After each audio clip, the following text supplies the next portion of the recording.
Hi, I'm Rachel. I'm here with my cat Leia, and I'd like to start this video out on a serious note. For the past couple of days on BookTube, my experience has been a little bit bleak.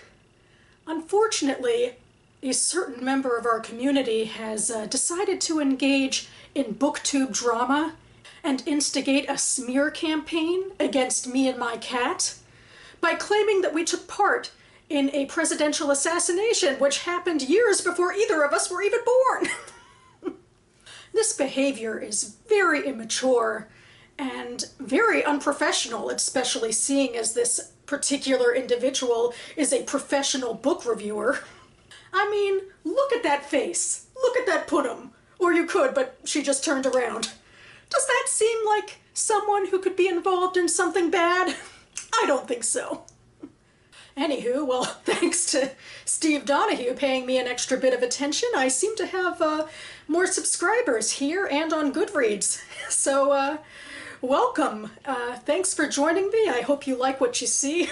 This video is your standard weekly update on reading, so let's get into it.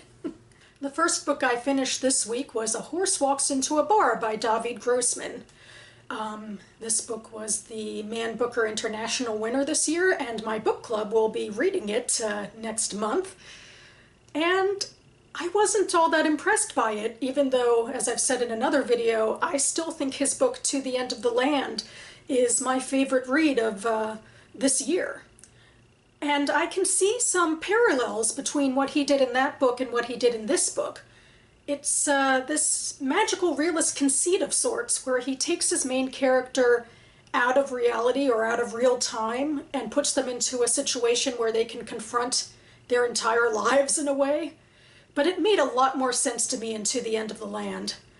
To the End of the Land was about the mother of an Israeli soldier who was certain that he would die in a combat situation, so rather than wait for the news from the army, she takes her lover, friend, important person in her life, boy's father, all of that, and they go to the Galilee and they hike around in the wilderness and they hash over their lives and occasionally deal with real people crossing their paths in the here and now.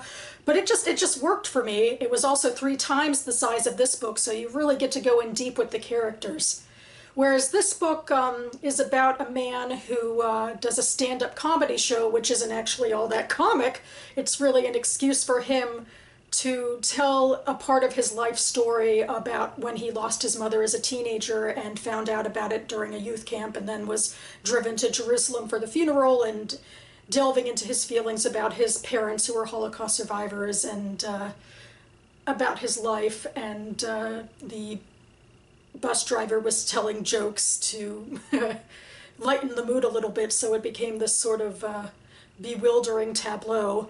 And also it was told in first person from this man who was at this youth camp with the protagonist, really, and didn't remember him until he called him up and said, 45 years later, will you come to my show? And then it turned out, oh wow, the last time I saw him was actually because, unbeknownst to me, his mother had died and that's why he left, and yada yada. And, you know, so I can see that it's also supposed to be an exploration of grief and the absurdity of loss, but it just, I couldn't suspend my disbelief that much about the relationship between these characters, or especially the relationship of the crowd who stayed in that a supposed comedy stand-up routine for an hour and a half when most of it was a depressing story, and occasionally he'd, you know, interrupt with some stupid joke.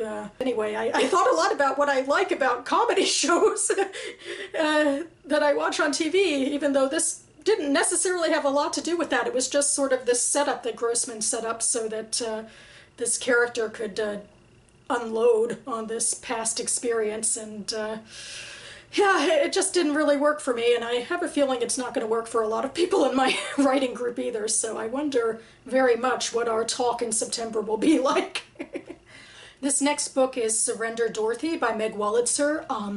I've said in some other videos that I am working on a Wolitzer backlist reading project, kind of going chronologically backwards since The Interestings, which I've read and loved a few years ago. This book was published in 2000, and Again, I really loved it. Last week I read The Wife by Meg Wolitzer after I read another disappointing novel, and it's like this week is the same ordeal that the book I read last, A Horse Walks into a Bar, was disappointing, and then this one's like a salve. It chronicles the last month in summer in the late 90s, when this group of 30-somethings, most of whom have known each other since college or beforehand, get together for an annual stay at a beach house, and supposed to just be their usual sort of fun and games. But in the first chapter, one of the friends is in this tragic car accident and dies. And so the novel turns into this exploration of what the friends are dealing with, both in their grief and in how they remember this character. And then the character's mother, who is dealing with her own grief about this, of course, decides her best way to heal is to go to this summer house, which meant so much to her daughter for years on end, and to spend this time with her daughter's friends. And I think it's this fascinating look into the meaning of identity. I mean, in the first chapter, we're in the dead girl Sarah's head a lot, and we get sort of a picture of how she sees herself and how she sees the people in her life and what she wants for herself and where she thinks she is in her life, and then, you know, she dies. And so then we go into her friends and her mother and see how they saw her and how they saw their lives and how they saw her in their lives. And it's just so interesting how someone can be so different to so many different people. And in a way, I think it shows how self-centered we all are, and maybe that's just by default, because you have to be the center of your own life story. I don't know how else to sort of have a narrative in your life without being your own center. But it is interesting to peel away how all of these people sort of needed Sarah to fulfill a certain role for their own well-being or their own sense of growing up or self or identity. I think the most interesting relationship in here is between Sarah and her best friend Adam. Sarah is a straight woman, Adam is a gay man. But I think what's interesting to me is that what Wolitzer gets into, especially with their relationship, is the tension between people that are your friends that you don't see as sexual people versus the people you do see as sexual people, because there's a lot of sexual relationships in this book. I also like that we have Adam's boyfriend, Sean, who isn't, I think, all that likable a character, but he offers an interesting perspective because he didn't know Sarah at all. He and Adam had just started dating, and so he doesn't have all of this perpetual angst about losing Sarah. It's just sort of he's roped into this mourning period, and he has his own goals and his own backstory. But he also is very thin-skinned and very defensive, and does something not quite so nice at the end of the book, although I have one chapter left, so I'm not sure how that's going to resolve. But I like that, where I can look at someone and say, sheesh, you're a little bit of a jerk, but I sort of appreciate your perspective too. I love that stuff.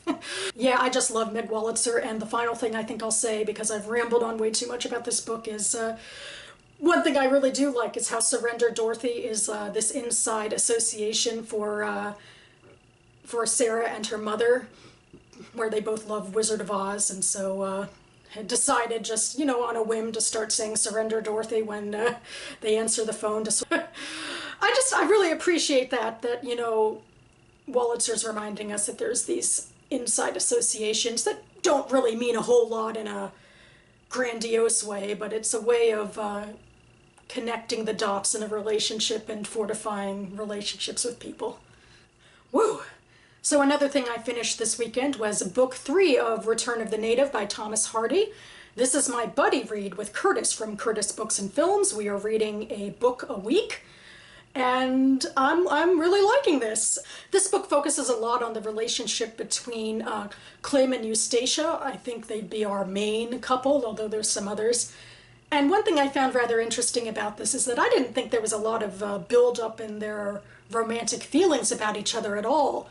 It's kind of like they started seeing each other, and then we immediately segue into Clem and his mother who believes that Clem is making a big mistake because Eustacia isn't all that upstanding a citizen, and her parentage is a little murky, and she's also concerned about the economic decisions that Klim is making, that he wants to be a school teacher rather than do something a little more financially lucrative. And so I found that really interesting because it's one of those things, I think particularly in Victorian novels, but maybe in our times too, we just don't talk about it as much, but it's also as important, is the idea that a relationship isn't just about the romance, it's about the economic situation, about where you'll live and what you'll do, and if your families will accept one another. Another big theme in the latter half of this book is the danger of gambling, or so it seems to me. It turns into this gambling tableau where Wild Eve and this person from town are walking to gather the wife, Thomason, from Klim and Eustatia's wedding. And they decide they love gambling so much that they're going to just sit down in the middle of the heath and all of the rushes and nature and so forth, and get out their lantern because it's late at night at this point, and gamble everything away. I guess that says something pretty significant about the gambling addiction. It also seems to me that Hardy made pretty sweeping statements about who he wanted to win all of the money, the inheritance money, because it's this thing where they played over and over and over again and the same person kept winning. And so Wild Eve won all the money, but then someone else who is also in love with Wild Eve's wife, because, you know, lots of romance drama here, they play, and then he wins all the money from Wild Eve. But I just think it's interesting because Hardy is definitely setting something up about how Klim's mother wanted to smooth over the waters, but now the wrong person has his inheritance, so now it's even more contemptuous and dramatic and all of that. So curious about where this will go next, because the last chapter ends with a promise that this has repercussions. So anyway, here's a picture of Wild Eve and the boy from town, and they are gambling away in the middle of the night. So don't gamble, everyone, especially with something that isn't your own money. Okay, on to what I want to read next week.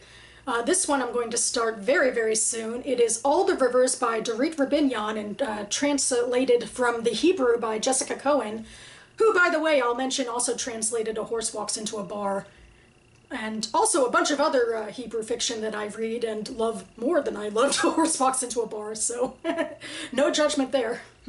Dorit Rabinyan made a bit of a splash a couple of years ago with this book when it was removed from a high school curriculum, and then political grandstanding took place, and it caught the international community's eye, because this book is about a relationship between an Israeli woman and a Palestinian man. And it's also based on a real relationship that Dorit Rabinyan had with a Palestinian man in real life. And it was just translated this year into English. A little while ago, I saw a great video of Russell's on his Ink and Paper blog booktube channel, where he highlighted 6 novels, because apparently this month is Women in Translation Month. What do you know? And this book was on there, and I wasn't intending to read it this month, but I thought this is a great opportunity to shift some things around and read it and review it, which I am hoping to do next week. With books like this, where there's so much external hype surrounding it and drama surrounding it, you never know exactly what you're going to get, but I certainly love the idea of it, and I'm hopeful, and I will report back. And down below, I'll also leave a link to the Women in Translation website. And finally, as a part of my Wolitzer backlist reading project, because I'm also hoping to make a video review of a couple of Wolitzer books this month, I want to read Friends for Life, which is her novel that she published just before Surrender Dorothy. So I'll read a little bit from the flap. Meredith, Lisa, and Anne like to tell people that they've known one another forever, and they have. Their shared history began with a 5th grade project on Incan civilization and a pledge of undying friendship. Now, on the cusp of 30, this unlikely trio still meets once a month at a Chinese restaurant for hot and sour soup and emotional debriefings. Meredith works in television and has fallen in love with the married host of a current affairs show. Anne toils thanklessly as an editorial assistant in a publishing house. Lisa is surviving a medical residency and looking forward to what promises to be a blissful marriage with a fellow doctor. But none of these women can begin to imagine the ways in which life, husbands, and lovers can complicate what was once such a simple friendship. Crisp, intelligent, and hilarious, Friends for Life is a rousing celebration of female lives and the unpredictable vagaries of female friendship.